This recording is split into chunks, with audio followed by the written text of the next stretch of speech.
Hi, and welcome to yet another story concerning the history of Chennai. A couple of weeks ago, I had spoken about the history of the Corporation of Madras or Chennai, and one of the comments was that I had not explained why the building had got the name Ripon Buildings. I realized that that was a major mistake, and therefore, this episode is dedicated to why that building is named Ripon Buildings.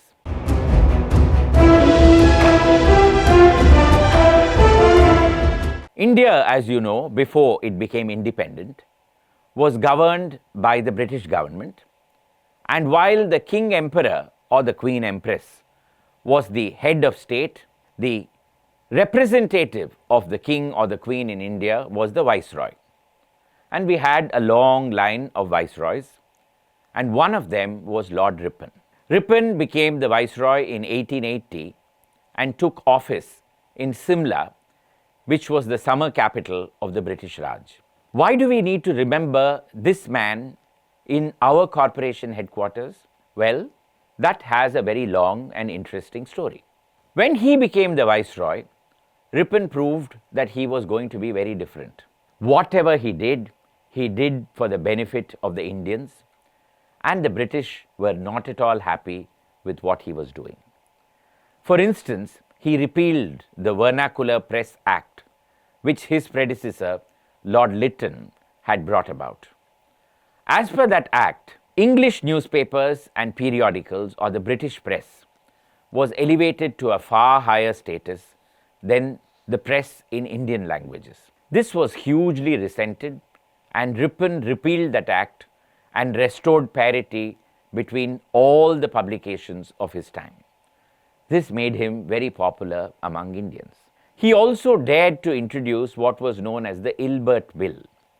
Till that time, a crime that had been committed by an Englishman in India came up for trial only before a British judge.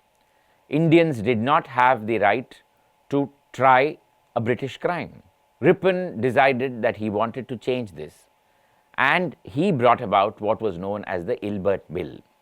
As per this, British could be tried by Indian judges.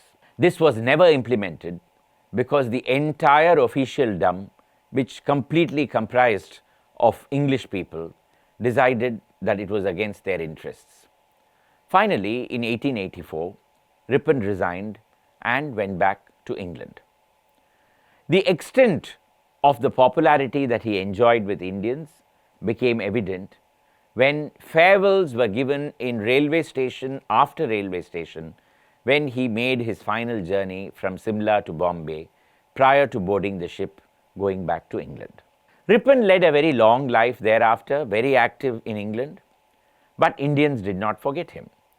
The Congress Party, for instance, passed a resolution that a statue for Ripon ought to be erected in India. Can you believe it? A British Viceroy not getting a statue from the British government, but getting it from the Congress Party, which was fighting for Indian independence. The Congress Party formed a committee and collected money for his statue. It was entirely subscribed for by Indians, and 21,500 rupees was collected. This money was sent back to England, and Francis Derwent Wood, the sculptor, was selected for executing the statue. Ripon passed away in 1909, and then two statues came, one that came to Calcutta and was unveiled near the Victorial Memorial Gardens, and the other came to Madras and was unveiled here by Lord Pentland, the then governor, at the intersection of Mount Road and Blackers Road. You may not be very familiar as to where that is, but if I tell you that that is where the Bata showroom used to be for a long time, and that was the road that leads to Casino Theatre, you will know immediately. It was at that intersection that the statue was erected in 1915. What about Ripon Building, you must be wondering?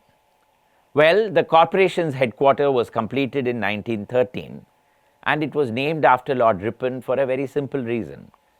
Till his time, Indians had no say in the governance of their cities. The corporation councils were filled with nominated Englishmen. Indians had no right to participate in it. It was Ripon who brought about the Local Self-Government Act, and with that, Indians could have a say at least in the administration of their cities. And that is why the corporation was named the Ripon Buildings, and thereafter the name has never been changed. The statue remained on the Mount Road Blackers Road intersection till 1939, when it was decided that it was better shifted to stand in front of Ripon Buildings. There were two reasons for it. One was, of course, the Second World War, which was going to happen or which had just started, and there was security threat for the statue. The other, of course, was the fact that that area was getting very congested and it needed some opening up, and so the statue was shifted to Ripon Buildings, and there it stands, a very majestic structure with Lord Ripon with one hand on his hip and looking on at all that is going around him at all points of time. There are many memorials for Ripon in India. Ribbon Pet in Shimoga actually is Ripon Pet, mispronounced and now Ribbon Pet. Why? Multan city in Pakistan has a Ripon Hall, and that is the headquarters of its corporation. Isn't it wonderful that there is Chennai at one end, Multan at the other, both commemorating Lord Ripon? These are just testimonies to the fact that a good leader who leaves behind a good legacy is remembered for all time to come. Lord Ripon was one such, and he deserves commemoration this way. And that is how we have the Ripon Buildings. I hope you enjoyed this episode. Last time I had asked for people to send in suggestions of topics that I need to cover.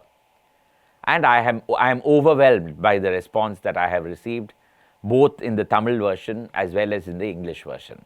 So today I am going to leave you with a question. My next episode is going to be on a company, a corporate entity, which has been functioning from the same place since the 1780s and gave its name to the entire locality. Can you guess what that is? If not, please do watch the next episode. If you think you know the answer, please add it in the comment section below. See you soon. Bye for now.